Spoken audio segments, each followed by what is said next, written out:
Agárrate con Patricia Poleo.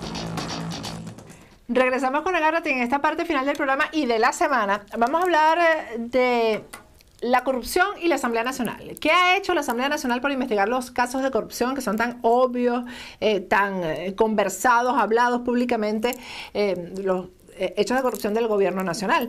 Tenemos a el analista y consultor político Orlando Goncalves vía Skype, revisando todo lo que ha sido la gestión de la Asamblea Nacional en Venezuela durante estos 6 meses. Pero vamos a ver el video donde el diputado Julio Montoya habla precisamente de los casos de corrupción que estaría investigando la Asamblea Nacional. Vamos a verlo.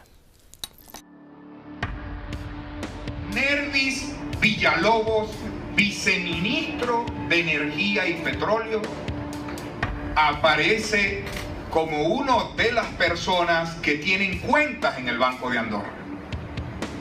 Habría que ver cómo hizo Nervis con el sueldo de viceministro poder transitar por el Banco de Andorra la cifra de 220 millones de dólares. Luego de mi denuncia, el señor Nervis admite que tenía un contrato de asesoramiento verbal por 50 millones de euros con la empresa Duro Felguera, empresa eléctrica española. El viceministro de Energía de este gobierno era asesor externo de la empresa Duro Felguera, y la conversación más cara que yo conozco en el mundo por 50 millones de euros la tuvo con la empresa Duro Felguera. Este es Julio Montoya hablando de algunos de los casos de corrupción, Orlando, pero hay tantos, tantos años de corrupción. ¿Qué pasa dentro de la Asamblea Nacional cuando hay un diputado además joven, lleno de energía, como Freddy Guevara frente a la Comisión de Contraloría? La verdad no logro entender ese tema y me preocupa muchísimo. Tú tienes razón, hay miles y miles de casos. Se calcula que el daño patrimonial hecho al país a lo largo de 17 años pueda rondar más de 300.000 millones de dólares. Entre lo que se robaron, entre lo que se desperdició, entre lo que desapareció. Hay muchísimos casos de corrupción.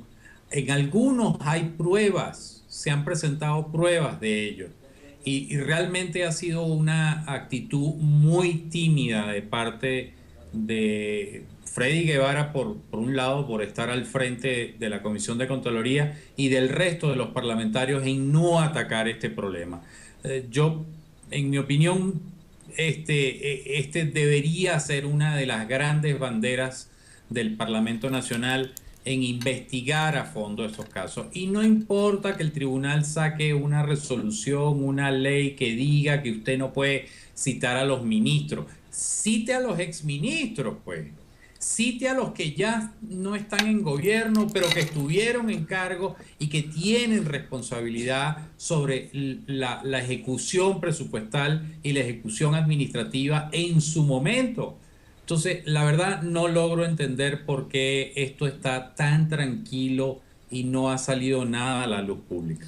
Bueno, que además esto de que no puedan interpelar a los ministros, también eso está fuera de norma, Orlando, y eso también es una decisión del Tribunal Supremo de Justicia para seguir tapando esto, ¿no? Y la corrupción y todo lo que está pasando.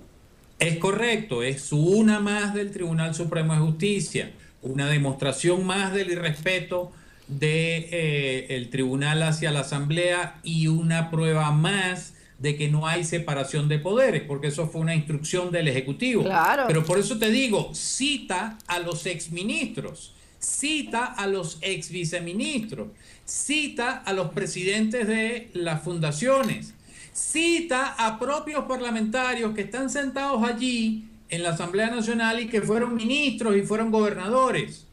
Y pregúntale, ¿cuál es el problema?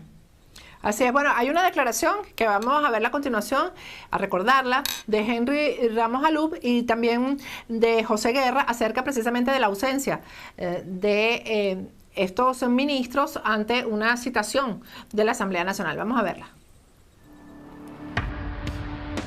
Es muy grave que se nieguen los ministros, que se niegue el gobierno a esta comparecencia pública que, repito, es constitucional y es legal. Debe ser que las cifras son muy malas y las informaciones que deberían darle a todo el país son muy graves. El Tribunal Supremo de Justicia dictaminó la constitucionalidad, pero la aprobación del decreto es materia de la Asamblea Nacional. El TSJ no puede invadir el campo de la Asamblea Nacional. El informe obviamente va a tener allí un vacío, y ese vacío que va a tener el informe es la falta de opinión y la falta de información que los ministros van a suministrar.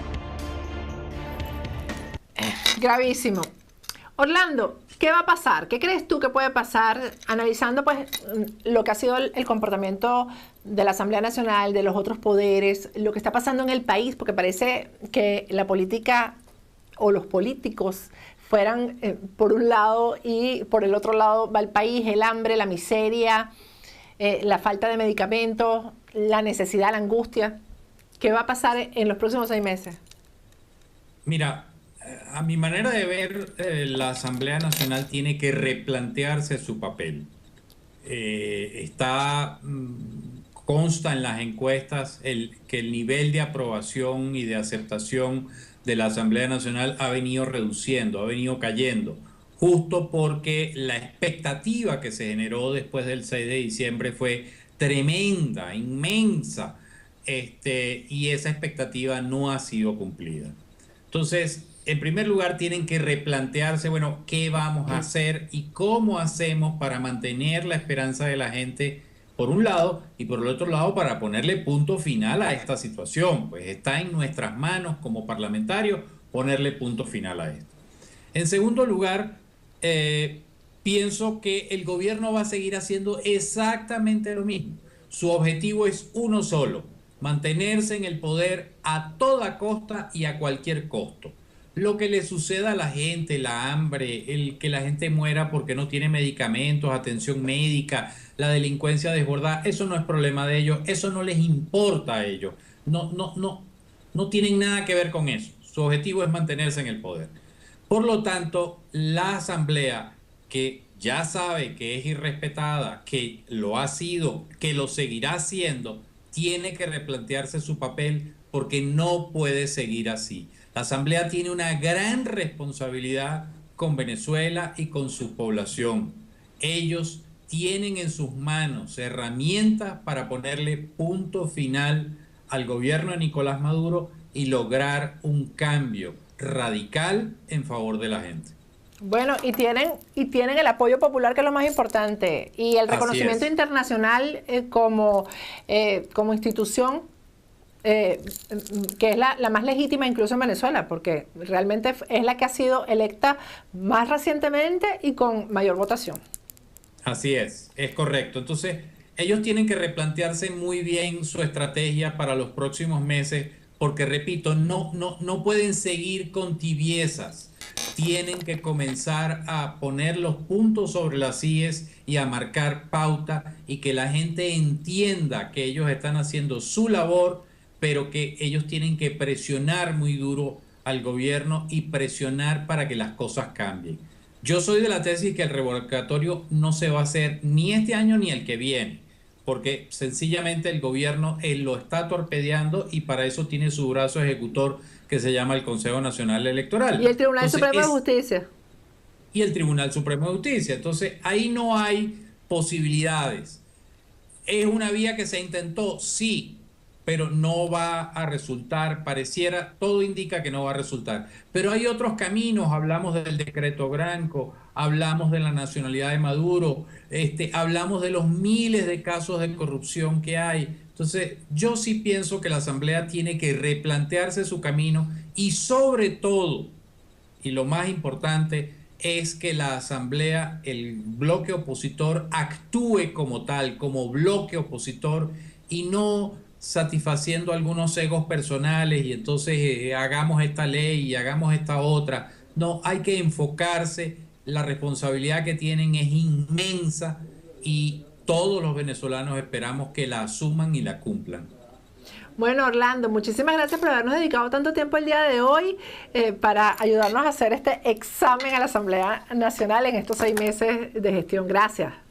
No, gracias a ti, Patricia. Siempre es un gusto saludarte y conversar contigo. Bueno, yo creo que más claro imposible. Hemos analizado todos los aspectos y nos hemos metido en cada una de las situaciones que se ha vivido durante estos 6 meses en la Asamblea Nacional. Feliz fin de semana, yo me despido hasta el lunes. Y recuerden que el cuidado del cabello solamente se pone en manos de expertos. Caballero Trabamonte es el mejor del sur de la Florida. Su página web es www.tured.com. A través de esa página web hacen su cita y su número telefónico es el 954-732-1485. Y los accesorios que luzco en este programa son diseñados por Jackie Rosenthal en su taller Escuela de Weston. Ahí ella da clases de orfebrería, de bisutería, tiene todas las piezas, todo lo necesario para que tú aprendas a hacer esas hermosas prendas. Y además ahorita tiene unas clases especiales para las jóvenes que están de vacaciones escolares. Si vas con una amiga, una clase te sale gratis. Aparta el cupo para hacer el curso con Jackie Rosenthal por su número telefónico, que es el 954-708-9300, y su ubicación exacta es 15946 West State Road, 84 Sunrise. Hasta el lunes.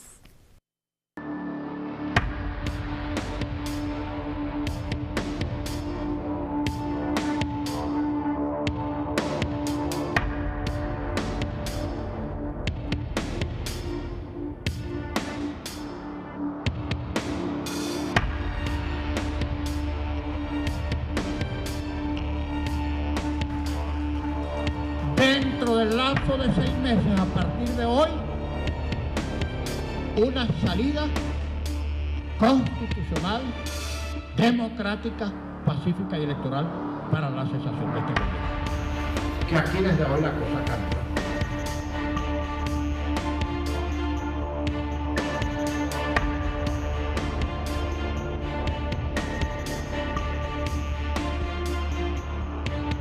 Gobierno en su agonía, solo sostenido por el alto mando militar y por el mal llamado Tribunal Supremo de Justicia, no podrá seguirse sosteniendo de espaldas a la realidad nacional. No va a ser ejercida ni va a ser ejecutada, no va a haber libertad para los asesinos, no va a haber libertad para los asesinos, tengan la seguridad.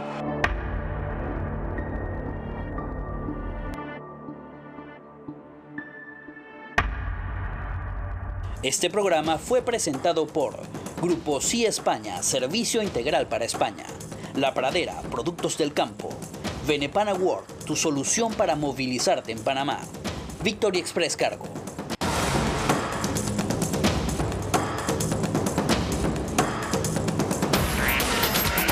Patricia Poleo en Agárrate, opinión estremecedora.